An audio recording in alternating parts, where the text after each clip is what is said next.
All right, welcome to session 6 of LinnProvising.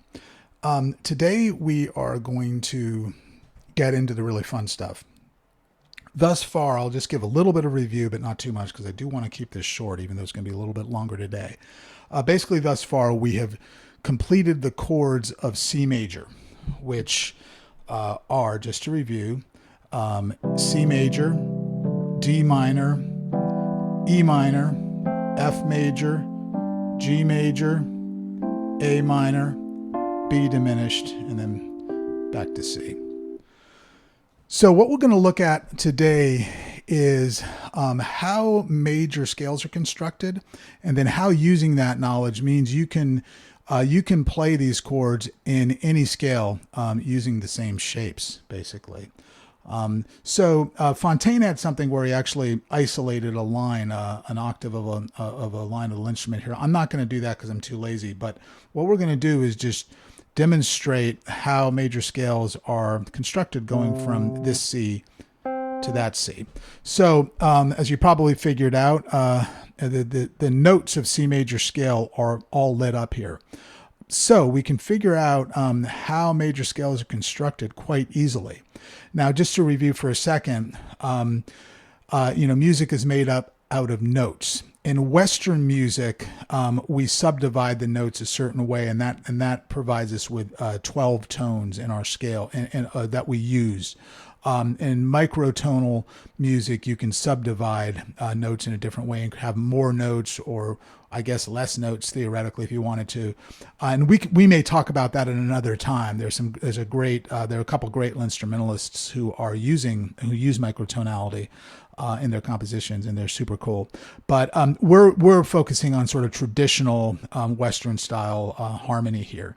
So in a Western major scale, it's always composed, oriented in the same way. The formula is the same.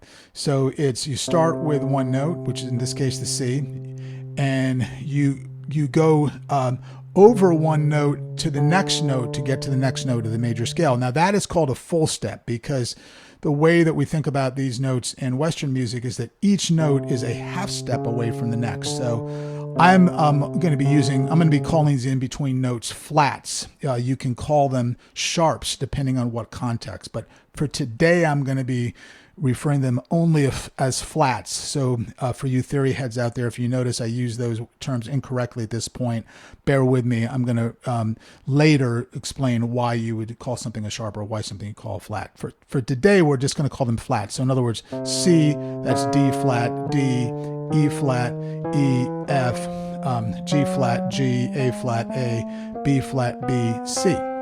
So those are all half steps away. Now, a major scale, you can see, because the notes of the major scale here, the C major scale, are all lit up. The formula is whole, whole, half, whole, whole, whole, half. And that's true for any major scale. It's always the exact same formula. And that makes things very easy when you want to move between, say you want to move something from, say, playing in G major to C major, makes it quite easy. That's called transposing. So I'll give you an example just on a simple chord progression of just two chords. Say you wanted to do a chord progression in C where you went C to E minor.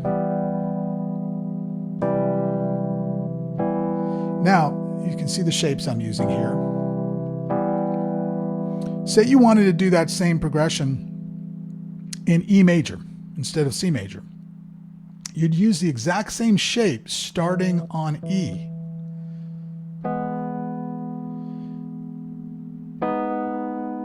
And then you'd use the same shape for what I'm going to call A flat here, which would actually be called G sharp, but A flat.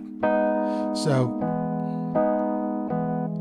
and you can move that around anywhere. Say you wanted to start on, E flat. So it would be E flat and then G minor. Okay, so it's really cool because once you get the shapes for one major scale, you have them under your fingers. You have them for every other major scale. And there are going to be several different ways we do these chords, but right now we're going to stick on what we've learned, this sort of box we've learned them in. Ultimately, what we're going to have is a very flexible understanding, so we can kind of move anywhere at any time. We're not going to be confined to boxes, but it helps to limit yourself early on. So right now we're going to stick to the way we've been playing these chords. And we're going to learn now how to think about the major scale in a slightly different way, and that's by using numbers. I think I know I explained to you before. You can think about chords in the numbers in terms of like that being the 1, that being the 3, and that being the 5. And remember when I was having you sing them, we go 1, 3, 5. But you can also use numbers for scales, and this is extremely helpful for a number of reasons. So what do I mean by that? What I mean is that the C chord in this formulation is called the 1 chord. The D minor, which I'm playing in a different way because I'm moving across like this now, just for purposes of absolute clarity. This is the 1 chord. Then the D minor is the 2 chord. The E minor is the 3 chord. The F major is the 4 chord. G major, 5 chord, A minor, 6 chord, B diminished, 7 chord, and all the way up to up to C major at the end. So that's the way we think of chords. We think of them in terms of numbers, because then it doesn't matter what key you're in. The 1 and the 5 are related in the same way no matter what key you're in, and you can then transpose. So in other words, again, if you say we're going to the 1 and 5 in C, that's the 1 and 5 in C. The 1 and 5 in, say, G would be the exact same pattern, just as starting from a different place. And say in B flat.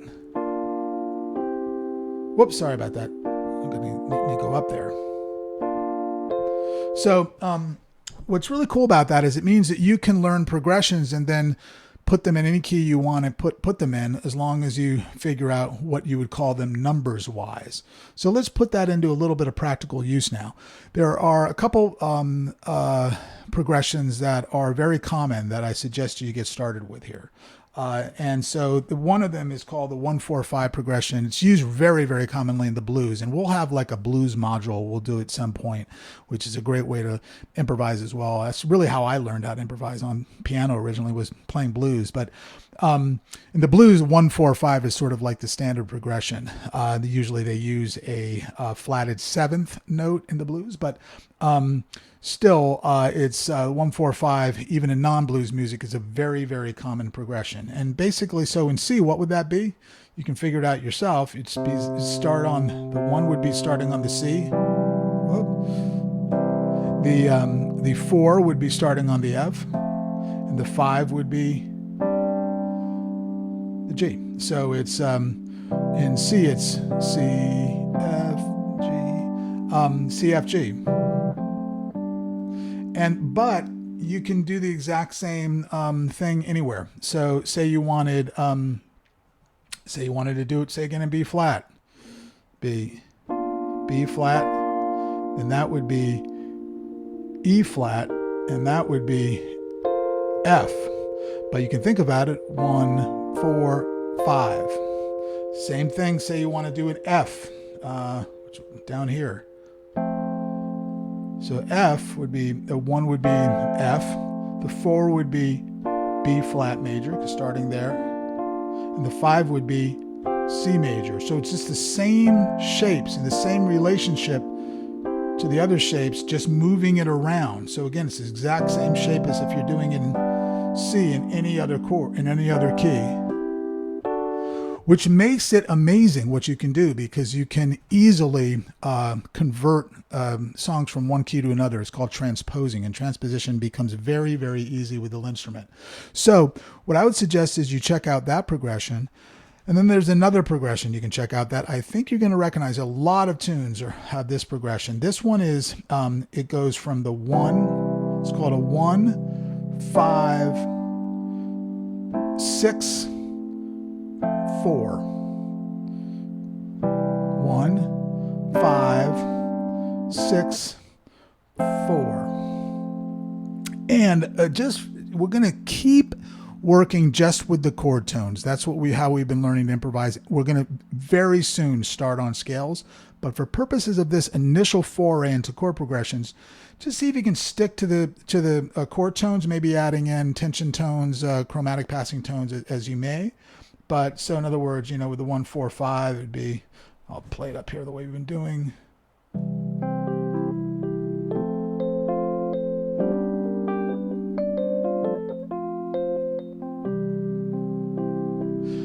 Again, not scintillating, doesn't need to be. And I've said it before a million times, I'll say it again. Turn off as much as you can the internal critic. Just enjoy the sound of notes being played against other notes that sound good together. You don't have to do anything complex, don't have to do anything sophisticated, don't have to do anything interesting to anybody else. Just get used to playing these notes. You really have to just dive in and do it here. It's not about being highly prepared beforehand. Really what you want to do is dive in. And as I said, focus on the feeling of your fingers, focus on the sound of the notes. And again, just use these 2 chord progressions. There's the 1, 4, 5, whoops. And the 1, 5, 6, 4. And you can fool around with transposing those around the LinnStrument. So you could say, okay, I want to do a 1, 5, 6, 4 in the key, say, of G. So you would know that, say, here's a G.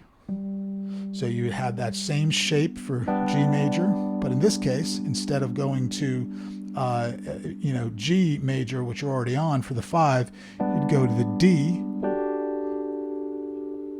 That's the 5. I'm sorry, I'm messing up a little because I'm a little bit far away from the LinnStrument because my mic is set up in a certain way, so I apologize. But anyway, so again, for G, the 1, then the 5 is the G. Is the D. Then the 6 would be the E minor, and the 4 would be C major. But you can see it's the same. It's basically the exact same. It's the exact same shapes.